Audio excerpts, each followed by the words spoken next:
Wilko, what is more embarrassing?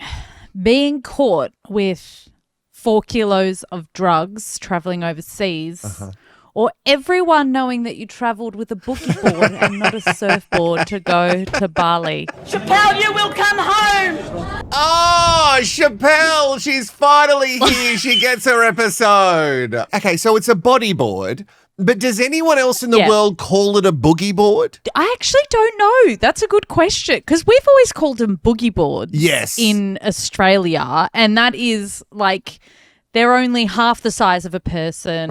They're very lightweight. Yes. And they do have some of them have the strap for your ankle, but no one's actually using them for that purpose because you're just a kid. Oh, sorry, that's a lie. You do use the strap because your dad will pull you along the sand while you lay on the boogie board. And that's about as used as that strap is. You're not actually using it in the water because no one really knows how to use a boogie board that I've ever come across. I think for me, like as a kid, it always felt like not an cool. ex-grom. I was a little grom, guys. Guys, I could surf. I could surf until I went through a growth spurt and then I couldn't balance properly anymore. The head toppled him over. The size of the head and the legs. Something happened with my body, guys. Something went wrong. I went through crazy growth pains, like crazy immense pains for many, many years. Yeah. And it was like over a 2-year period. And then I just couldn't. I was disconnected from my body and I've never really joined back up with it since. Okay, so the reason we're talking about this, and I'm assuming, is because Schapelle Corby is a convicted drug smuggler in Australia, and this particular story had a grip on us. Did it ever? So this is Y2 Heyday, and we are going back 21 years this week. Wow. To the day that Schapelle Corby learned her fate on the drug smuggling charges that she was facing in Bali, Indonesia. Now, she's just a good old woman from Queensland who loves traveling to Bali on holidays. God, she loves it with her boogie board. She loves because if you're going to go to Bali, and at least, listen, I have a woman in my life who loves Bali. Hello to Mum. Hey, Dekedra.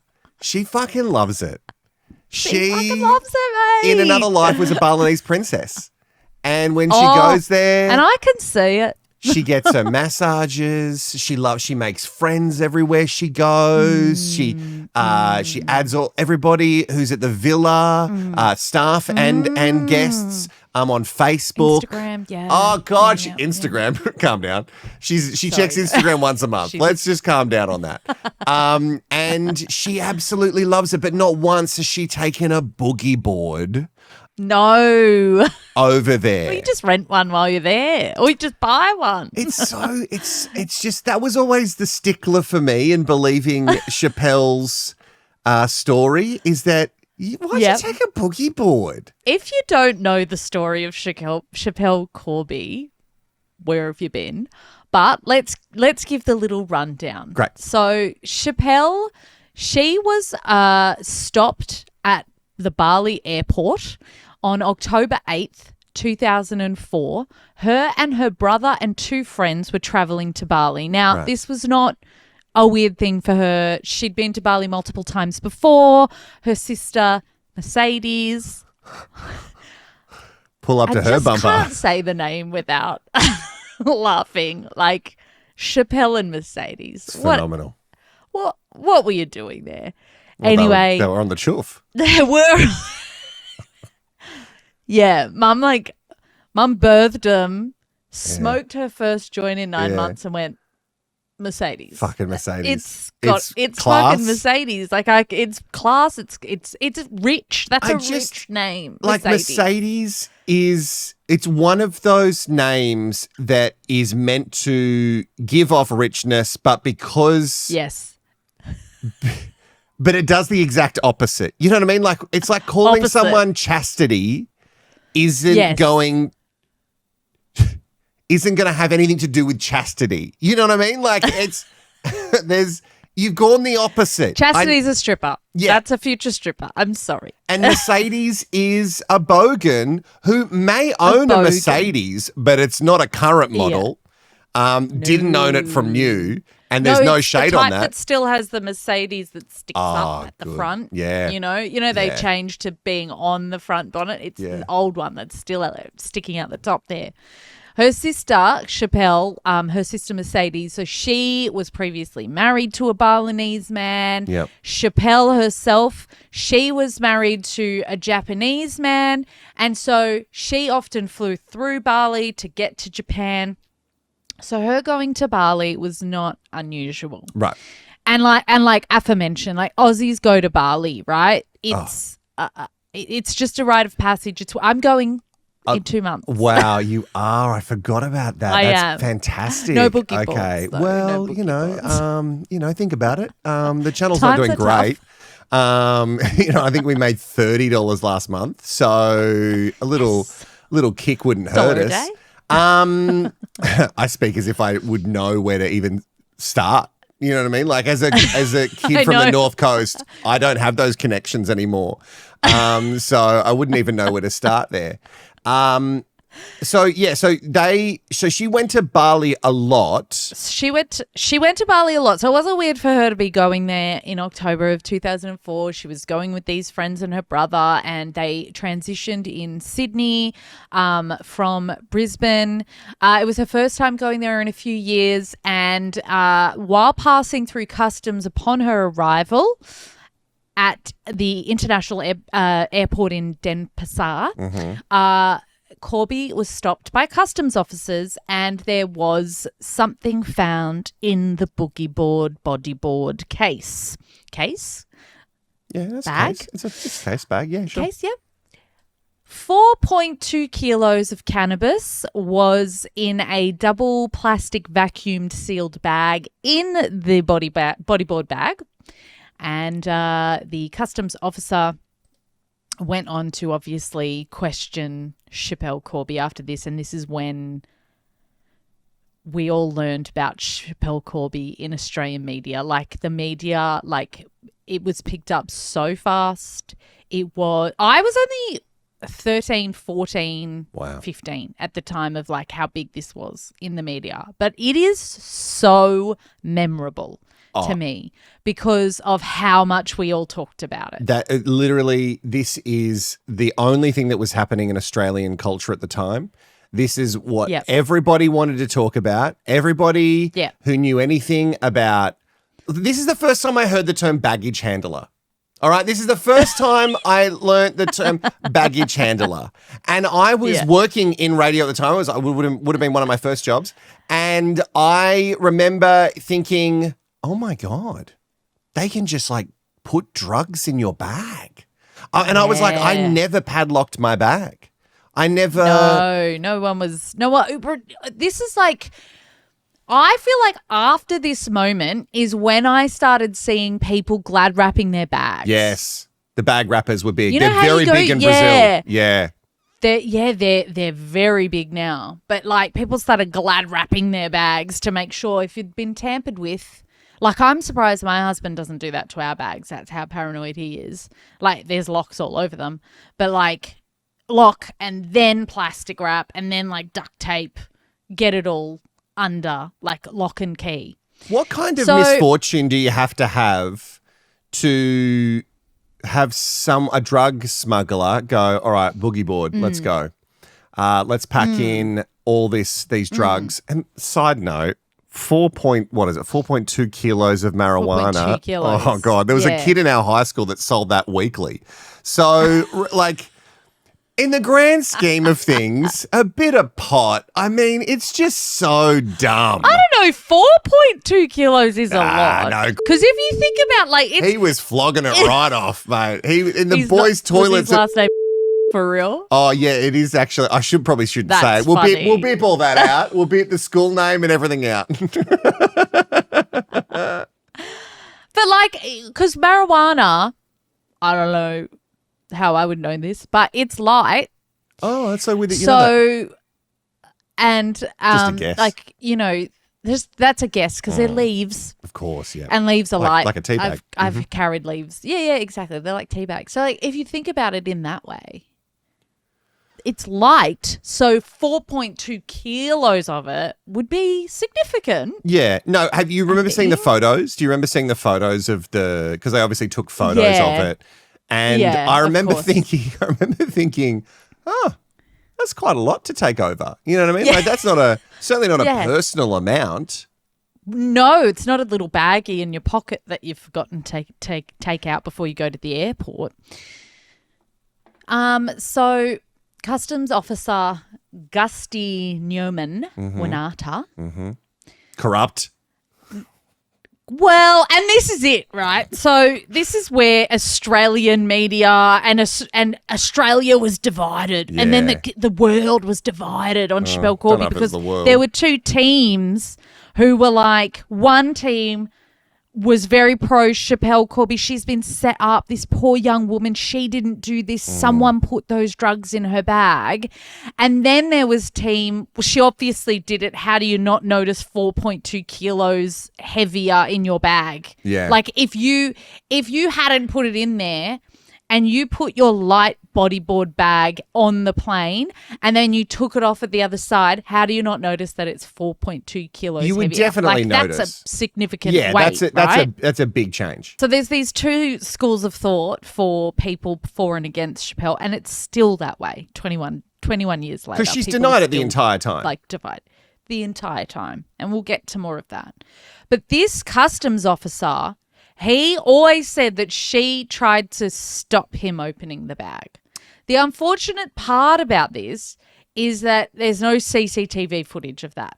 But he has maintained that she was asked to open it and was trying to refuse him opening it, which is like guilt number one there. But then Corby was like, no, I just didn't understand and we had difficulty understanding each other. Now, I don't know about that. Balinese people, they expect Aussies to come and they all know English. Yeah, and enough to, and I recently went on a trip and you have to go, you go through so many, oh my God, you go through so many gates and stuff. So many. And we were really lucky with custom stuff, like we just didn't get stopped. So the drugs got in, guys. And I was going to South America, so why would I take the drugs back to their home? There. You know what I mean? Like, I'm not going to take them back to their motherland. But when you go through, you have to go through so many times, even if there's a language gap, and my Portuguese is terrible. Yeah. So even if there's a language gap, they go, okay, and you hear it beep, beep, beep, and your bag gets pulled to a different section and you go, okay, that's fine. We're going to go through it. Yep. And that seems to happen to me a lot. I guess because they go, this is not racial profiling because he's the whitest man we can find. So go for him.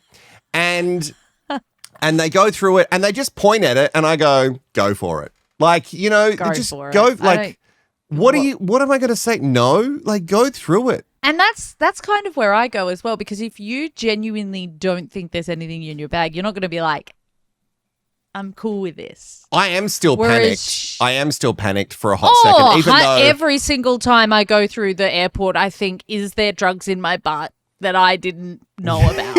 Like, did I accidentally shelve stuff in the shower this morning? Yeah. And are they going to find it? Do I have a gun on me? Wow. Is there a gun on me? But I've never touched a gun in my life. It's the same feeling like when the police lights go on and they go past you, you instantly think, lock me up. I'm going straight to prison. I have that brain. I've never done drugs in my life. I've never even smoked a cigarette. And yet every time I'm like, this is it. This is it. This is when drugs are going to be in my bag. Down. But at least I know that even if you hated me, right? Even if you absolutely hated me, and many people do, not one of them could say, I think he did it. No one's going to say that this guy's doing drugs. Not one person against me or in my circle is the most boring person in the world. And maybe that's what makes me perfect for it, you know? Maybe. She was the only one who went down for it, right? Like, this is the weirdest thing. So she was traveling with 3 other people. Wow. The 3 people she was with vehemently, like, defended her. But I always found it interesting that it was really Schapelle that they latched onto because it was her bodyboard bag. Mm-hmm. But there were three guys that she was traveling with, and one of them was her brother, and her brother was adamant, she didn't do this. Someone put this in her bag. Someone in customs in Sydney must have done this. Must have been.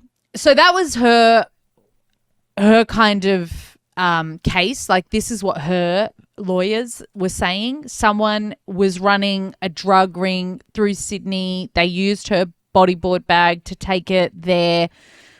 But then the other the other side of that was 4.2 kilos isn't really drug ring amount of drugs. Right. To your point, it's not huge amount. It's still small in the scale of drug ring kind of thing. Especially for marijuana. So that's when they went, she would just have done that herself. Yeah, right.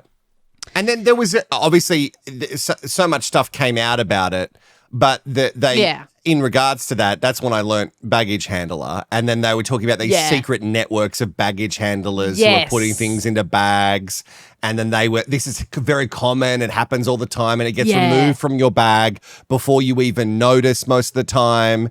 And then we heard about all these other stories of people who would get to their final destination. They would have, bags of pills in their luggage that that obviously didn't get picked up in time because someone wasn't doing their job. Yeah. So it created a lot of fear around traveling for Australians. Oh, absolutely. Particularly to a place that for us had always been an easy overseas destination to go to and felt really safe for Australians to travel to. And now Bali, our lovely Bali, was scaring everyone because you'll just get done for these drugs that you didn't actually take. So the other thing that I think of, imagine if it was the baggage handler and that person's just living with that secret. They've just let Schapelle Corby go to jail and they're just living with that secret. And the more crime documentaries I watch, that years later it gets proven that was wrong and someone was incarcerated incorrectly and there's irrefutable evidence and things like that. It makes me go, oh no. Were we wrong the whole time? Because for a long time, I was she seemed shocked. You know what I mean? In the media, she seemed shocked. She seemed like she couldn't believe it, especially during the whole court thing. She seemed shocked. But then when you find out more bits and pieces, you can't say, I was going to say about the family, but then I'm if you dig down on my family, you're going to find stuff. Not everyone's family is a reflection of them. This family seemed very close because the family were really putting themselves in the media. Yeah. Mum was out in front of media. My goodness. Sister Mercedes, the brother, they were all really on camera getting their faces and names heard.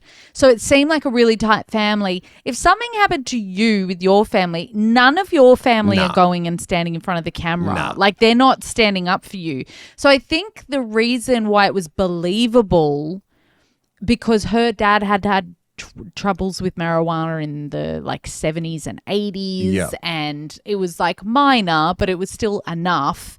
And then she hung around with a lot of people who had issues with marijuana and selling and distributing. And there's all these different bits and pieces that trickle into it. And so people are well, now the shock. So fast forward to this week, 21 years ago, where she is being trialed in Bali for this. And the shock on the face, this is such a well-documented and known piece of Australian history, media history. Schapelle's face when she finds out she is going to prison. Selama 20 tahun.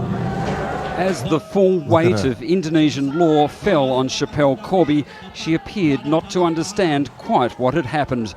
Then, after checking with her interpreter, it began to sink in. She turned to glare at prosecutors, then uttered her only words, "Mum, it's okay." Looking a very long way from home, Schapelle Corby cried at the prospect of jail till she's 47 years old. Holy shit. At the back of the court, there was the same confusion at first, then bitter Mercedes. fury from Corby's sister and Yeah, mother, look at directed Mercedes. squarely at the judges. It's not all right! Oh my God. We swore on the line to tell the truth and your fellow lied! It was a hammer blow for a family that had held out hope against the seemingly inevitable, even as they'd arrived at court. Family and friends, we love you all. Schapelle is innocent. This verdict is unjust. The case now enters a new phase and will stand by Schapelle every step of the way. Our lawyers have done their best, and with the support of all the Australians, thank you, Schapelle will be coming home soon. I didn't even know we had a bloody trial. We didn't take any real witnesses into account. Sorry, but bloody Kim from Kath and Kim could play her. Could absolutely. Like, I mean, She could just nail that with that squealy voice. I mean, we all went to school with a Mercedes, right? Didn't we? Didn't we? That is when people say Australia doesn't have any culture. Like, who are the people? That is the people of the time. Culture. And that, yeah, and the way her face is structured. Of the time. It yes. was, yeah. I mean, just a couple of takeaways. Chappelle's eyebrows, just waxed to an inch of their life. 2000 skinny eyebrow. 2004, 2005. I mean, peak, right? Just the fact that they're just sitting on two wheelie chairs the middle of this. There's no desk. It's not even a real chair. It's a wheelie chair. And also like the tile, it's like very bathroom laundry tile. Yes. And they're just in these two office chairs, just sitting like a lonely island. She doesn't understand anything. She's just getting translated everything to her. Like, I mean, if she didn't do it, or she did do it or didn't do it, like that whole thing is terrifying. And you can see why we were all obsessed with it, because it didn't feel real. No, it didn't. And I think that like in Australian media, we convinced ourselves she would get off. Yes. I really remember feeling like there was a sense that she was going to come out of there unscathed, or they would allow Australia to like punish her. Yeah, and like take her back to Australia to finish her sentence. Yeah. I remember there being a lot of AFP involvement, and on my research that was true. AFP tried to get involved, but in the end, the Indonesian government were like, no, she did this on our land. You have no rights, and we're not letting you get involved in this at all. So that was the 27th of May, 2005. She was convicted and she was sentenced to 20 years in Denpasar District Court. And then she was imprisoned in Kerobokan Prison. Yeah, Kerobokan. Oh, I remember hearing that word so many times. Kerobokan Prison. Yes. So in March 2010, she petitioned for clemency on the grounds of mental illness. So she'd done a couple of different like attempts at this. It ended up being 2012 that they did say that she was going to have a 5-year sentence reduction. Convicted drug smuggler Schapelle Corby could be released from jail early after the Indonesian government granted her clemency. That face of her when it sinks in, and that we saw in that first video, and then her just like that is iconic. Culture. Like that is iconic. It's iconic. Yeah. It was put on every news, like every single news media article, video for the coming 10 years. Mm-hmm. That's what they used of Schapelle Corby. So she did get granted a 5-year sentence reduction in May 2012. And then Corby was released on parole on the 10th of February 2014, so she ended up serving 9 years of the 20 years in prison. And then her parole conditions were that she was allowed to leave Bali on the 27th of May 2017. So we've actually got 2 anniversaries for Y2K Day. Wow. We've got her actual conviction. And then when she was allowed to leave Bali, which was this week in 2017, and she did depart on that date, and she returned back to Australia, to the wonderful location of Logan, Brisbane. And if anyone knows Logan, you know why they're named Schapelle and Mercedes. So Schapelle came back to Australia and the media sunk their claws in. Let me know if this is a fever dream or if this is real. Did we have choppers following the cars that were transporting her? Because it feels like... I feel like I remember that. There was, but I like, also air don't know coverage. if they actually had her. I don't know if they Right. actually had her, because apparently she managed to get back into Australia pretty quietly. Right, okay. But I imagine there probably were choppers trying. But by this point, like from prison, she'd released a book. But there was like weird copyright things, and then they didn't want her making money from this story. The Indonesian government didn't want her making any money from this story. So there were like blocks now on the book. Qantas refused to let the book be put into any airports that had anything to do with them because they didn't want it to be like a promoted... Because if she was guilty, they're promoting a person's story that is a lie, and she's guilty. Yes. So she came back into Australia, and she was suddenly... It's a bit similar to Gypsy Rose. Yeah. Where this person has done something that's really bad. They've been and they've convicted of gone it. and spent and they've been convicted, and they've gone and spent a bunch of time in prison, and then they get released, but they're a celebrity. They're, I guess you'd call it infamous, but Schapelle became a celebrity here. She massively went on the interview trails and talked about her time in prison. She's back. Our most infamous drug mule was all business this morning. I'm Schapelle Corby, the drug trafficker. That's how you think most Australians see you? Yes. Corby is pushing an updated version of her book about her days in Corrobokan jail. I was out of my mind, like literally for about 4 years. It's just really hard to go back to actually write, and sorry, I'm going to cry. Mental illness is real. People would hand feed me and I couldn't even swallow. She was asked about that moment she was handed a 20-year sentence. When you look at that girl right there. She's so young. Yeah. She has no double chin. I love that she noticed that.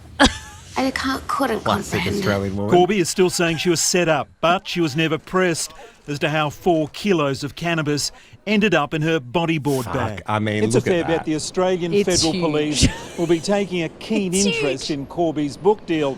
By law, she's prevented from profiting from her crime. I know it's not about money, but where will Money's the profit... good. Money's good, but where will the profit go? I'm not sure.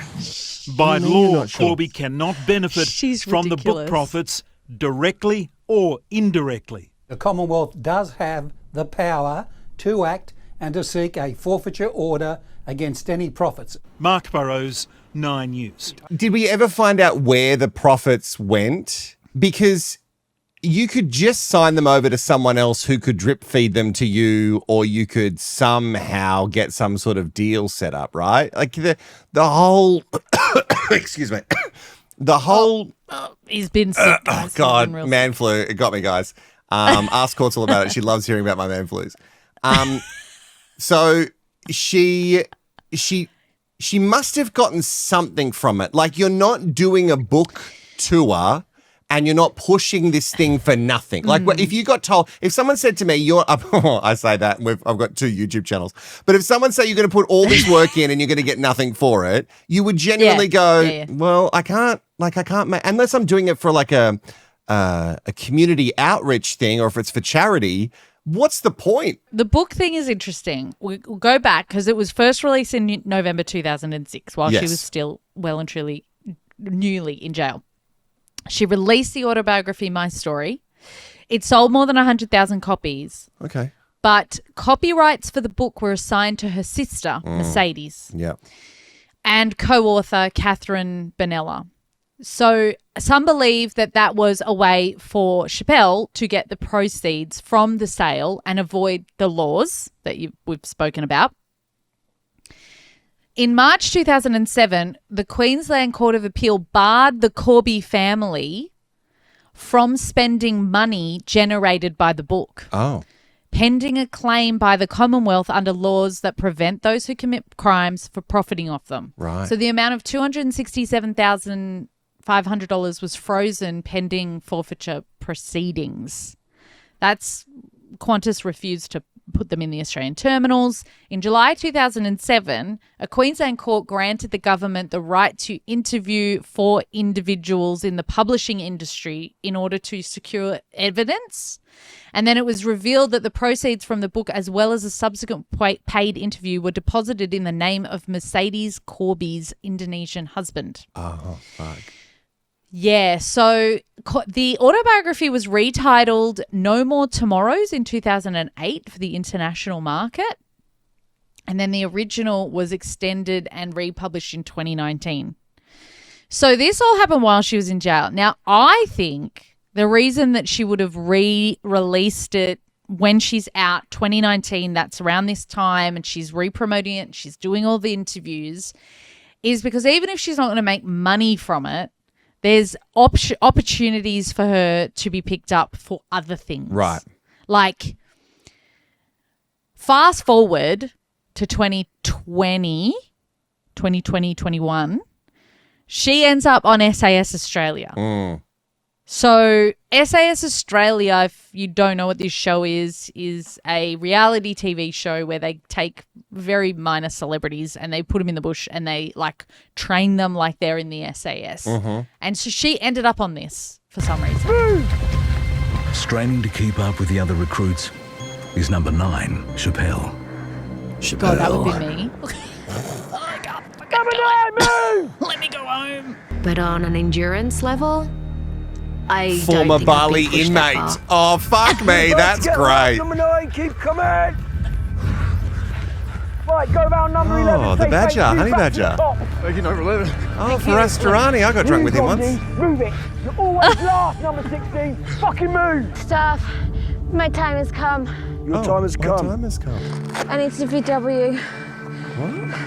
Why do you want a VW? She's I had quitting. enough. I can't run this far. One Your second sister's longer. name's Mercedes, not VW. Good effort, you two at the front. Well done. That's good stuff. So did she get paid for that? Was that something Yeah. she would have earned She would have money made from? money because you're not going on a show like that because the whole point is that these celebrities go on their shows and they're humiliated, right? So that's literally the whole point of SAS. It's a more like structured version of I'm a celebrity, get me out of here. The difference with I'm a celebrity is that you just they put them through challenges and they make them eat disgusting things and you're like, oh my God, this person who was like at the top of the totem pole is now eating ostrich anus. That's incredible. Yeah. This one's more about let's like break them as a person, but you would definitely be paid for it. Yeah, so I guess Is that there's profiting? that aspect where, well, I don't know because she's not selling a story. It said former Bali inmate as her thing, you know. True. Well, it's 2026. She's out and about. Yeah. She's on this. She's done SAS Australia. She's getting around as Schapelle Corby.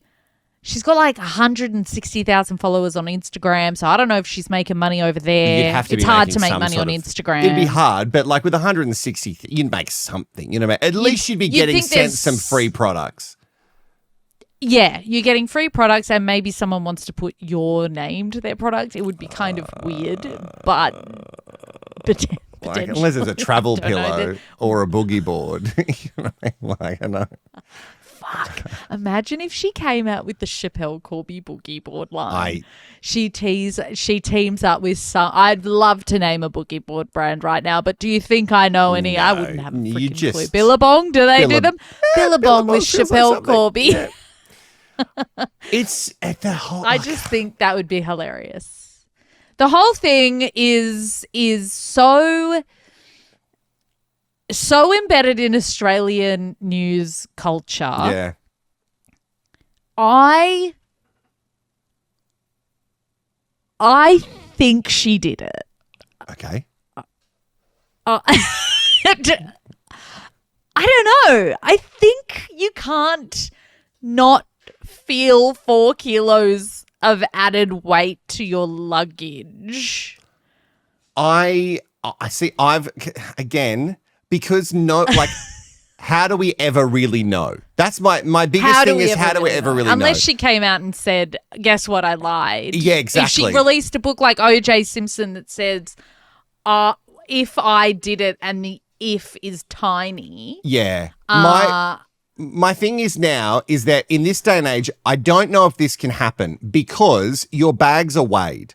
So you would know the weight going in. Yes. And I feel like even at this time, bags were weighed, but maybe a boogie board with the illicit substances goes through a different oversized baggage. But it would still be weighed. Everything has to be weighed to be put on a plane because I need to know the ultimate weight of a plane before it takes off. So yes, everything would be weighed. So I don't know. They're not going to tell you your weigh back. I dread the day they weigh us. Oh my God, they're going to start weighing me in public. Oh, fuck. They're not going to weigh you. Don't make me laugh. So I think now in this day and age, we would definitely have some sort of answer because even when on the way back, my partner and I recently went over for his dad's 70th, and on the way back we brought things that are expensive here for no reason, but are really cheap there. So it was alcohol basically. It was alcohol and some food products that we can't get from Brazil, or in Australia from Brazil. And so on the way back, even a couple of kilos difference, I was like, Jesus Christ, my bag is so heavy. I was like, it's definitely going to be over 23 kilos. It's definitely going to be. By the way, remember when it was 30 kilos? Does anyone remember when the bag was 30 kilos? What a time in our life. The good old days of 30 kilos. And I was like, it's definitely going to be over. And it was still under, but it was only like 2 kilos heavier than on the way over. But it was way heavier. It. Yeah, you notice it. You always notice it. If she picked up the boogie board bag and it was 4.2 kilos heavier, don't tell me you didn't notice. Because also the bag would look different. Like it would look fatter. It would be fatter. It would be thicker. So I'm also with you. I feel like she did it. I feel like because she knew people in Bali. So it's not like she knew so many people in Bali. Her sister lived there. I think her sister still lives there. She traveled there so much. I don't know. It just, and then just knowing all these, because there's a lot of different family things that came out about her family as well, with all the weed stuff, and then the people she used to date and the people who she used to be involved with, all were linked to marijuana somehow. Like, it seems more weird for her to not have done it. She served time. Yeah. And at the end of the day, marijuana in 2026 is very whatever. Yeah, it's not in Indonesia. Nothing. In Indonesia, it's a big deal. So I respect that, and I respect their culture and customs over there. In Australia, weed is whatever. Like, in a lot of places, it's decriminalized. To a certain point. So it's a different time. So she served probably enough time for the type of drug and the amount. Yes. But it's just, I think it's so interesting that the Australians are still torn on Schapelle Corby. Yeah. So you're saying that she's got over 160,000 followers now. So what does she do? Schapelle Corby, My Story, revised and updated. She still is flogging that in the bio. So which she is must be getting something came out out back of it. In like, 20. you're not flogging something unless you're getting something out of it. Although she hasn't posted about that since 2020. She's probably doing public speaking things. She's probably, Yeah, maybe. Of course she's doing this. Oh, she's selling vibrators. Of course this is what she's doing.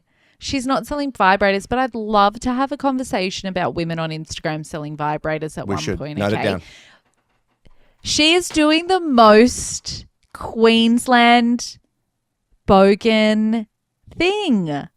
She's selling epoxy resin wall clocks. What the fuck is that? Google epoxy resin. Yeah. EPOXY. Yep. Resin, RESIN, wall clocks. Oh. Yeah. Okay. She's making those. Okay. Wow, it's a whole thing. She's got a whole thing. Okay, well, it's good to... Oh, and she's put vibes in this one. Okay, vibes. She's crafty. Right. She's a crafty Okay, lass. she's doing craft. Okay. Right. Oh, okay. Good vibes or good buys. Okay. Everything comes with a 10-year warranty. Okay, well, that's good.